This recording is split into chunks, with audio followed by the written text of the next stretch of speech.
Ibinasura ng COMELEC ang investigasyon sa Statement of Contributions and Expenditures o SOSI ni Senator Rodante Marcoleta. Yan ang ulat ni RR Tubice. Lusot sa ngayon si Senador Rodante Marcoleta matapos isara ng COMELEC ang investigasyon sa kanyang campaign contributions. Bigo ang COMELEC and Bank na makakita ng sapat na ebidensya na lumabag siya sa election laws. Kinatigan ng komisyon ang rekomendasyon ng Political Finance and Affairs Department o PFAD na itigil na ang fact-finding investigation dahil wala ng iba pang ebidensya laban sa senador.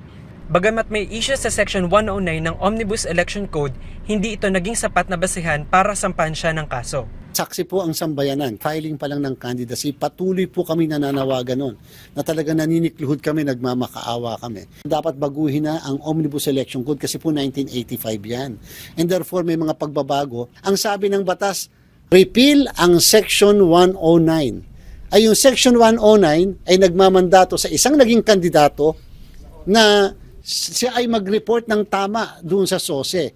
Kung yung kandidato hindi na minamandato na makakasuhan ng kasong kriminal pero dapat mag-report pa rin kay COMELEC, di how much more yung hindi pa kandidato. Sana po ma-resolve yan ng legislation. Talaga pong walang magagawa kasi si COMELEC.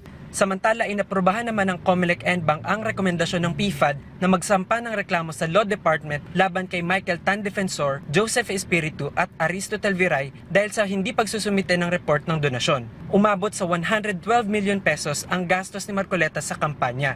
Nilinaw naman ng COMELEC na hindi pa tapos ang investigasyon sa kanyang SOSE at maaari pa itong muling buksan kung may bagong ebidensya. RR Tubice para sa Pambansang TV sa Bagong Pilipinas.